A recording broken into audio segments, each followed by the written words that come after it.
Сәлеметсіздер ме оқушылар? Әліппе 1-ші сынып 21-ші сабақ. Бүгінгі сабақтың тақырыбы Н дыбысы мен әріпі.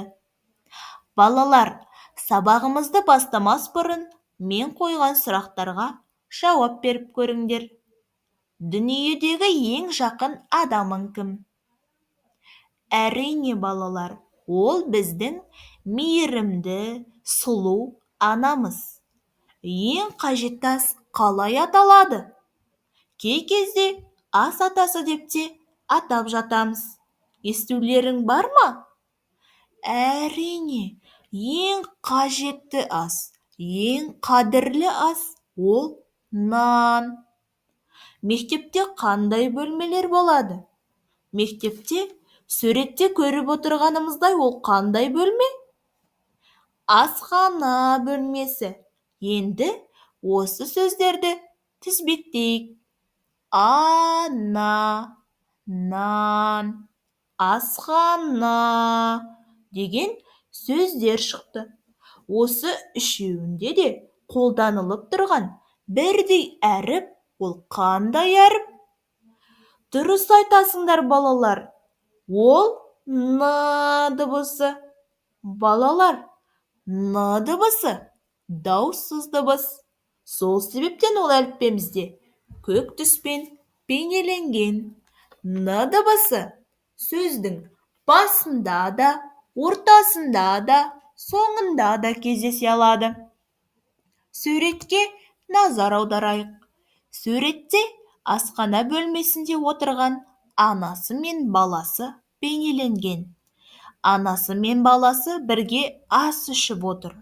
Ал баласы мейірлене анасына қарап күлімдеп отыр екен.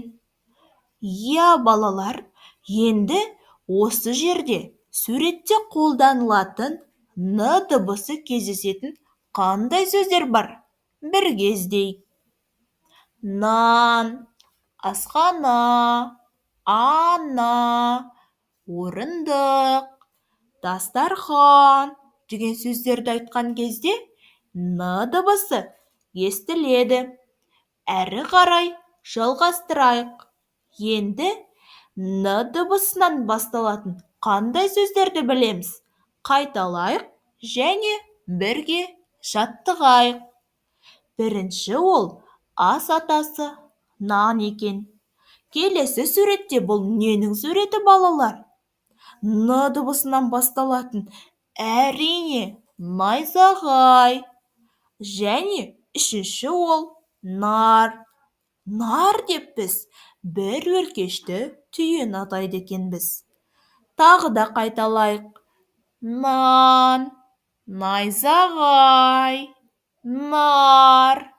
Нан бір ғана буыннан тұр. Н дыбысы екі жанынан да естіледі. Н деп қайталайтын болсақ, бұл дауыссыз дыбыс. Балалар, енді бірге сергіту жаттығуын жасап алайық. Мына өлең жолдарын бірге қайталайық. Нан қиқымын шашпаңдар, жерде жатса баспаңдар, теріп алып қастерлеп, торғайларға тастаңдар. Балалар, сендер бұрын-соңды бұл өлең жолдарын естіп көргенсіңдер ме?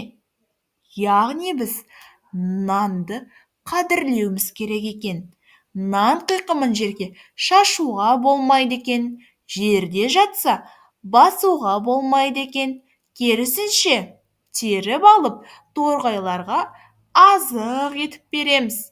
Кейін олар бізге рахметтерін айтады екен.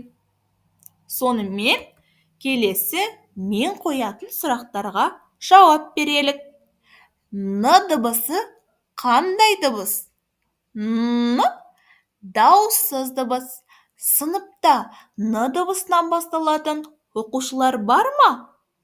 Бар болса, айтып көрейік.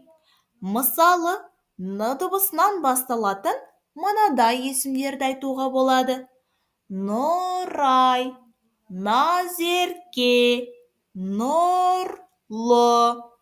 Ал енді балалар, оқулығымызды ашайық. Енді н дыбысына берілген сөздерді менімен бірге қайталап оқиық. Нан, ана, нар, анар, ну, науа, алан, нан, ал, аруна, анар, ал.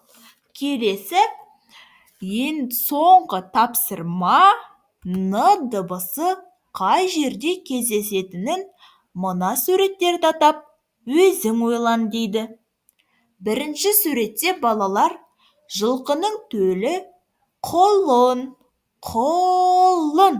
десек, н дыбысы қай жерде естіледі? Дұрыс балалар, соңғы дыбысы н. Келесі суретте қыздарға қажет өзінің бейнесін көруге арналған айна. Айна дегенде н дыбысы соңғы үшінші әріпте естіліп тұр. Және әшекей бұйымы моншақ. Үшінші әріп н дыбысы естіледі. Осымен бүгінгі сабаққа берілген барлық тапсырмаларды орындадық. Келесі кездескенше сау болыңдар.